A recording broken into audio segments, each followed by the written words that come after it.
Welcome to Mahadeva SSL. आज हम बात करने वाले हैं class 11 accountancy, basic terms of accounting. Simple सा चैप्टर का नाम ही बता रहा, बेसिक टर्म्स के बारे में पढ़ने वाले हैं। देखो, अगर ये आपको टर्म्स पता है तो आप बुक आराम से सॉल्व कर सकते हो। सॉल्व मीन्स बुक जो बोलना चाह रही, क्वेश्चन क्या बोलना चाह रहा, क्वेश्चन को अच्छे से समझ पाओगे। अगर आपको ये टर्म्स के बारे में नहीं पता तो आप क्वेश्चन नहीं समझ पाओगे, तो आंसर कहां से करोगे? हवा में से नहीं करोगे ना। ठीक है, तो हम बेसिक टर्म्स कुछ पढ़ लेते हैं। इस चैप्टर को हम 2 से 3 वीडियो में खत्म कर देंगे, सारी टर्म्स ले लेंगे। उसमें मैक्सिमम 2 ही ट्राई करेंगे, 2 में हो तो शुरू करते हैं बिना टाइम खराब करें अपनी टर्म्स। पहली टर्म्स है हमारी बिजनेस। बिजनेस क्या होता है? ठीक है, बिजनेस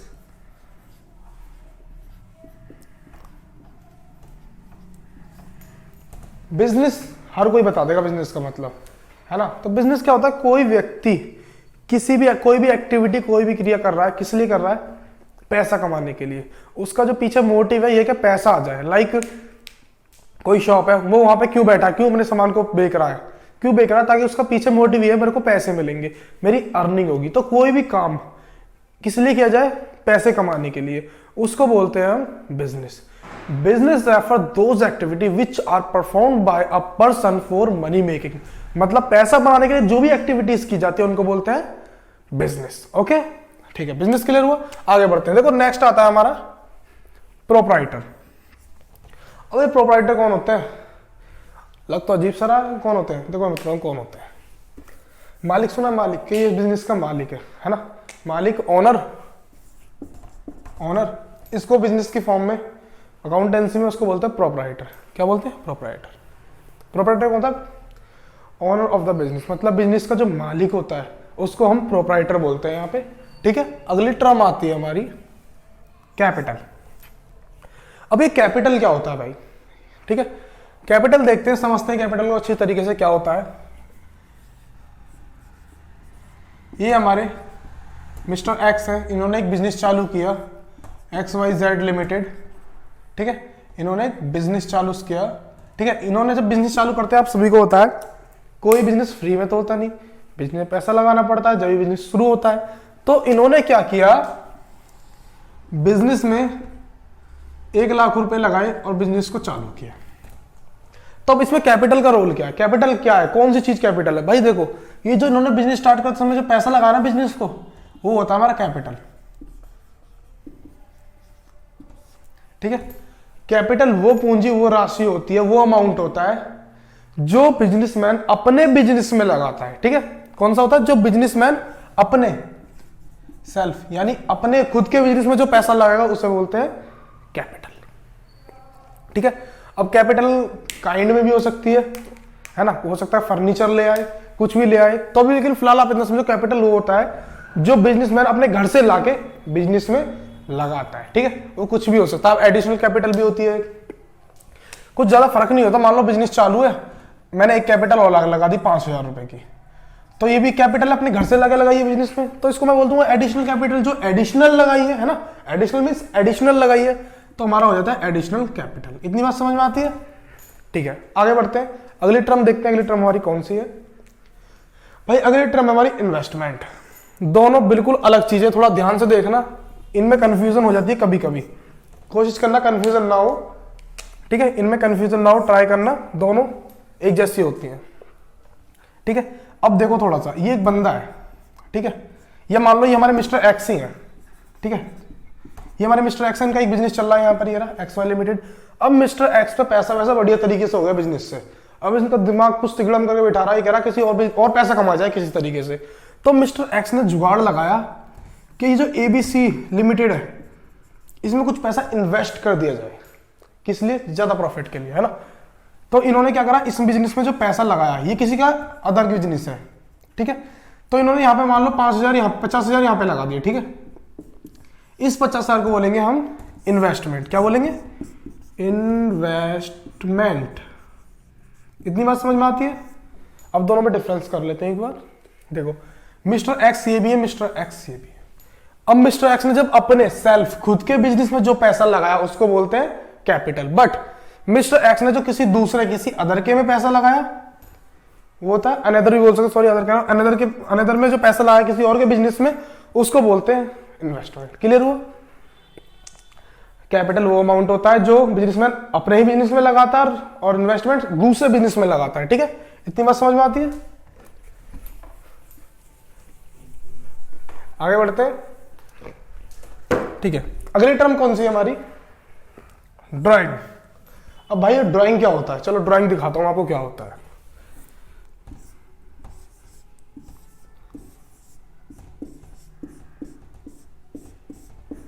ये होता है भाई हमारा ड्राइंग। ठीक है, होता तो ड्राइंग है, लेकिन ये बच्चों के लिए ड्राइंग होता है। ठीक है, आपके लिए भी ड्राइंग होता है, लेकिन कहने का मतलब ये है बिजनेस के अंदर, अकाउंटेंसी के अंदर ड्राइंग का मतलब ड्राइंग करना, ड्रॉ करना नहीं होता है। इसका मतलब कुछ और ही होता है। देखते हैं क्या मतलब होता है ड्राइंग। भाई ड्राइंग क्या होता है? चलो ड्राइंग देख लेते हैं। ड्राइंग का मतलब होता है सिंपल सा, जैसे हमारे मिस्टर एक्स को ही ले लेते हैं कॉमनली। इनका बिजनेस है, कौन सा था? एक्स वाई लिमिटेड था। ठीक है, अब इन भाई साहब ने क्या किया, इनको पैसों की नीड पड़ी घर पे। क्यों पड़ी? भाई साहब का जो बच्चा था वो जिद कर रहा था मेरे को बाइक चाहिए। वो किलस गया कि मेरे को बाइक आज के आज चाहिए। अब इन्हें अर्जेंट पैसे की जरूरत पड़ी है, किसी एक कंडीशन कुछ भी हो, इनको घर पे पैसे की जरूरत है, और इन्होंने अपने बिजनेस से निकाल लिए। विड्रॉल यानी विड्रॉल कर लिए, निकाल लिए। वो अमाउंट निकाला इन्होंने 1.5 लाख। ठीक है, इन्होंने 1.5 लाख अपने बिजनेस से निकाले, किस लिए? प्राइवेट यूज के लिए। किसके लिए? प्राइवेट यूज, है ना। प्राइवेट यूज यानी अपने घर के यूज के लिए, पर्सनल यूज बोल सकते हैं। तो ये अमाउंट होता है भाई हमारा, क्या होता है? ड्राइंग। ड्राइंग कौन सा अमाउंट होता है? जो बिजनेसमैन अपने बिजनेस से निकालता है, किस लिए? अपने प्राइवेट यूज के लिए, अपने पर्सनल यूज के लिए। ठीक है, ड्राइंग का मतलब यहां पे ये होता है। ठीक है, अपना नेक्स्ट देखते हैं वाउचर। वाउचर क्या होता है? देखो वाउचर को देखते हैं, सिंपल से वे में समझते हैं, काफी वीडियो लंबी ना हो इसलिए इन चीजों को थोड़ा जल्दी जल्दी खींचते हैं, जल्दी जल्दी में समझ में आना चाहिए इस तरीके से। तो वाउचर क्या होता है भाई? हमारा एक एविडेंस होता है, एक प्रूफ होता है कि हमने ट्रांजेक्शन की है। आप कॉमन मार्केट से सामान खरीदते हो तो क्या आपको कोई एविडेंस मिलता है आपने खरीदा या नहीं खरीदा? बट आप मॉल मार्ट वगैरह शॉपिंग करोगे तो आपको क्या मिलता है? बिल मिलता है। उसको वाउचर समझ लेते हैं कि आपके पास एविडेंस है, आपने खरीदी है। तो वाउचर क्या होता है कि आपके पास एक एविडेंस होता है कि ट्रांजेक्शन हुई है। ये क्या होता है? एविडेंस होता है ट्रांजेक्शन का। ठीक है भाई, देखो ये आई नई चीज, बैड डेट्स। ठीक है, इसको समझते हैं अच्छे से। बैड डेट्स क्या होता है? ये हमारी कंपनी है। बैड डेट्स समझने से पहले हम कुछ और चीज समझ लेते हैं, बैड डेट्स को भी देखेंगे, आगे चलते हैं थोड़ा सा, है ना। देखो इंसॉल्वेंट, इंसॉल्वेंट क्या होता है? इंसॉल्वेंट समझने से पहले सॉल्वेंट समझते हैं। सॉल्वेंट क्या होता है? देखो सॉल्वेंट वो पर्सन होता है जो अपने सारे खर्चे उठा सकता है, अपनी सारी लायबिलिटीज मींस बोल सकते हैं अपने सारे कर्जे उतार सकता है, जो उसके पास कर्जे, वो होता है सॉल्वेंट यानी, है ना। अब आता है इंसॉल्वेंट, इसका उल्टा, जो अपने खर्चे नहीं उठा सकता, जो उसने पैसे ले रखे वो चुका नहीं सकता, वो होता है इंसॉल्वेंट। ठीक है, देन अब आता है डेटर। डेटर कौन होते हैं भाई? अब डेटर समझते हैं। मान लो ये हमारा बिजनेस है, क्या है? बिजनेस। अब बिजनेस का मतलब ये होता है सामान लाए बेचे, है ना, ट्रांजेक्शन करना। तो हमने ये मिस्टर एक्स को माल बेचा, है ना। हमने इसको माल बेचा 10,000 रुपए का। इसमें दो कैटेगरी बन सकती है, कैश और क्रेडिट। हमने माल बेचा कैश में और क्रेडिट में, दोनों में से किसी बेच सकते हैं। अब पहले इसको ले लेते हैं। हमने मिस्टर एक्स को माल बेचा कैश में, है ना। वो मेरे पास आए, उन्होंने 10,000 का माल खरीदा, वो चले गए, उन्होंने पैसे दिए। क्या मेरा उनसे कोई मतलब रहा? मैं उन्हें अपनी बुक्स में शो करूंगा? नहीं करूंगा। मैं लिख दूंगा माल था इतने का, बेका, पैसे आ गए। बट अगर वो करते हैं किसमें? क्रेडिट में, तो मुझे कल को उनसे पैसे लेने हैं, तो मैं उनसे मतलब भी रखूंगा और भाई नंबर भी ले लूंगा, नंबर भी लिख लूंगा, भाई मतलब है मेरे को आपसे पैसे लेने हैं मुझे।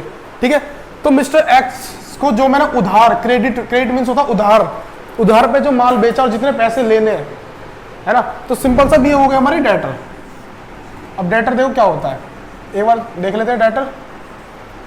डेटर हमारे वो होते हैं जिनसे हमें उधार माल बेचते हैं, जिनको उनसे हमें पैसे लेने होते हैं। हम बेचते हैं उधार माल और पैसे लेने होते हैं। याद रखना, डेटर और क्रेडिटर में बच्चे कंफ्यूज होते हैं। डेटर वो होते हैं जिनसे पैसे लेने हैं, क्रेडिटर जिनको पैसे देने हैं, ये भी हो गया। लो क्रेडिटर कौन होते हैं? अब मान लो हमारा बिजनेस है, अब बिजनेस ने इसको माल बेच दिया, अच्छी बात है मिस्टर एक्स को, बट ये कहीं से खरीद के भी तो लाए होंगे, मिस्टर वाई से लाए, है ना। इन्होंने यहां से लिया मिस्टर वाई से। अब इन्होंने यहां से मिस्टर वाई से 10,000 का सामान लिया था, और इन्होंने यहाँ पे लाके अपने बिजनेस में कुछ करके लाके यहाँ भेज दिया, है ना। लेकिन अब मान लो इनको यहाँ भी तो पैसे देने हैं, अब यहाँ भी दो कंडीशन बनती है, या तो हम कैश करेंगे या क्रेडिट करेंगे, ठीक है।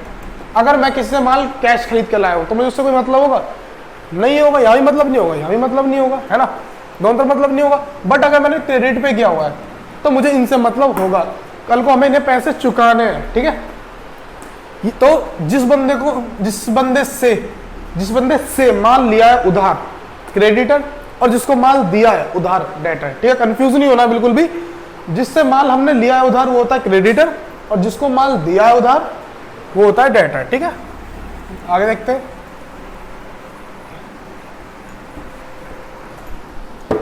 ठीक है। अब आपने समझा डेटर क्या होता है, क्रेडिटर क्या होता है। अब आते हैं अपने वापस से आ जाते हैं बैड डेट्स पे। बैड डेट्स क्या होते हैं, है ना। अब ये देखो हमारा क्या था, एक बिजनेस था, हमने जो मिस्टर ये एक्स थे इनको माल बेचा था 10,000 रुपए का, ठीक है। अब 10,000 का माल बेचा था, अब इनसे हम पैसे, इन्होंने जो डेट दी होगी, जो भी दी होगी, इन्होंने कहा परसों दे दूंगा। हमने परसों गए, सर आपने हमसे उधार माल बेचा था, हमारे पैसे दे दो। तो जाके पता लगा सर गायब हो गए, सर ही भाग गए। जब सर ही भाग गए तो हमारे पैसे कौन देगा, है ना। सर भाग, कोई भी कंडीशन हो सकता है, सर का टिकट कट गया हो, सर का हिसाब किताब हो गया हो, है ना, कुछ भी हो सकता है। तो जो पैसा अब हमारा डूब गया, क्या हो गया, ये पानी डूब गया, पैसा डूब गया। जो पैसा डूब गया भाई उसको बोलते हैं बैड डेट्स, ठीक है। जो पैसा डूब गया अब मिलने वाला नहीं, तो जब सर ही भाग गए तो पैसे कौन देगा भाई, ठीक है। बात समझ में आती है। बैड डेट्स वो होता है जो पैसा आना था बट नहीं आया, ठीक है। पैसा आना था बट नहीं आया, तो सर तेज चल गए और एक्स बना दिया, है, हमने दिखा दिया भाई इतना पैसा हमारा डूब गया था, सिंपल सी बात। तो बैड डेट्स को हिंदी बोलते हैं डूबा हुआ पैसा, ऐसे बोल सकते हैं। और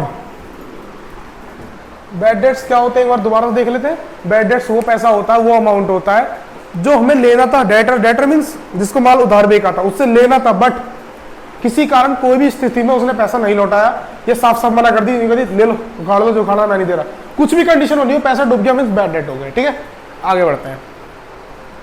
book value, what is book value. बहुत सिंपल सा पॉइंट है। बुक वैल्यू वो होती है जो हमारी बुक्स में किसी चीज की वैल्यू लिखी होती है ना, सिंपल सी बात थी यार। जैसे सपोज करो यार मेरा बिजनेस है, मैं आज एक मशीन नहीं खरीद के लाया, मशीन नहीं बोलते, मशीन तो समझते हो ना, कोई हाई वर्ड थोड़ी था। मैं आज मशीन नहीं खरीद के लाया 1 लाख की, मैंने लिख दी, ठीक है। 1 लाख की मशीन नहीं लाई। अब 1 साल बाद महंगाई ज्यादातर बढ़ती है, ठीक है, मतलब चीजों पे रेट बढ़ते हैं ज्यादातर, ठीक है। मान सपोज करते हैं इसकी वैल्यू 1.5 लाख हो गई, ठीक है। वैल्यू कितनी होगी 1.5 लाख, चलो अच्छी बात है। तो अब बुक वैल्यू क्या है भाई, बुक वैल्यू है जितने हमने एक्वायर की थी, कौन सी है, ये है बुक वैल्यू, जो हमारी बुक में लिखी हुई है कि हम इतने में लाए थे, वो होता है बुक वैल्यू।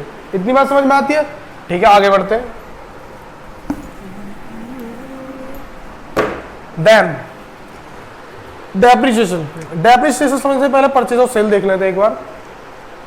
एक छोटा चार्ट बना लेता हूं मैं,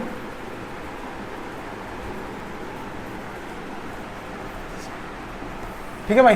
परचेज ऑफ सेल देख लेते हैं। परचेज का मतलब कॉमनली अभी मतलब तो बहुत सारे निकलते हैं जब क्वेश्चन में घुसते हैं, लेकिन सिंपल सी भाषा में आप ये समझ लो, क्योंकि अभी बेसिक क्लास है तो बेसिक में ये समझो परचेज मतलब होता है खरीद के लाना, बाय करना, ठीक है।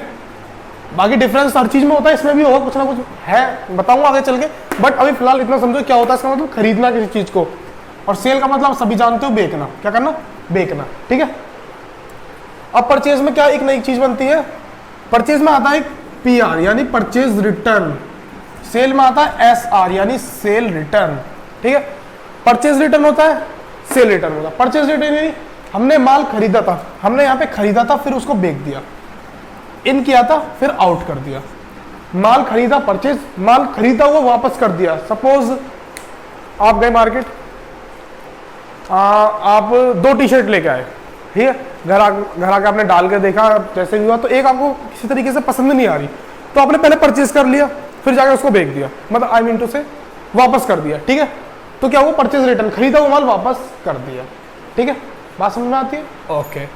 सेल, माल बेचा था, अब उसके लिए क्या हुआ, जिस बंदे ने मुझे बेचा है, इसने सेल किया है, उसके लिए क्या हुआ, मेरा जो माल उसे वापस पहुंचा गया, ठीक है, सेल रिटर्न हो गया। पहले सेल किया था मुझे, अब सेल रिटर्न हो गया। सिंपल सी बात है, आगे बढ़ते हैं। देन अब बात करेंगे हम भाई लोग डेप्रिसिएशन। किसकी बात करेंगे? डेप्रिसिएशन की। What is depreciation? डेप्रिसिएशन क्या होता है? देखो, डेप्रिसिएशन का आप आगे जाके पूरा चैप्टर पढ़ने वाले हो, बट यहाँ पे सिर्फ छोटा सा मतलब जान लेते हैं, मतलब क्या होता है ना। डेप्रिसिएशन, डेप्रिसिएशन का सिंपल सा मतलब होता है किसी भी असेट्स की वैल्यू में कमी आना। वो असेट्स कुछ भी हो सकती है, कुछ भी हो सकती है ना। जो वैल्यू कम होती है उसको बोलते हैं डेप्रिसिएशन। बहुत चीजें इसमें समझने के लिए, अभी समझाने बैठ जाऊं तो 2 घंटे की वीडियो बन जाएगी, लेकिन यहाँ पे सिर्फ हमें चीजों को जानना है, थोड़ा थोड़ा उनके बारे में नॉलेज लेना ताकि क्वेश्चंस को समझ सके, ठीक है। डेप्रिसिएशन मीन्स चीजें की वैल्यू कम होना। किस वजह से? Value decrease. किस वजह से? फैशन का दौर चेंज हो गया है ना, या फिर काफी समय से यूज कर रहे हैं ना, और कुछ भी हो सकता है, टीयर एंड वियर टूट फूट की वजह से भी हो सकता है। काफी ज्यादा होते हैं इसके, मतलब सिंपल से समझो, कोई भी चीज खरीद के लाए उसकी वैल्यू में कमी होती जा रही है, या तो फैशन का दौर चला गया, या टूट फूट हो गई, या कोई भी रीजन हुआ उसकी वैल्यू में कमी आ रही है, उसको बोलते हैं डेप्रिसिएशन, ठीक है। तुम्हारे कुछ पॉइंट थे, हमने इनको देखा, अब थोड़े से पॉइंट और रह गए हैं इसके, उसको नेक्स्ट वीडियो में कवर करते हैं। तो ऐसे बने रहिए हमारे साथ। अब हम इसके जो बचे हुए टॉपिक है, आई मीन बचे हुए कंटेंट है, उनको लाते हैं हम नेक्स्ट वीडियो में। मिलते हैं अगली वीडियो में। जय श्री महाकाल।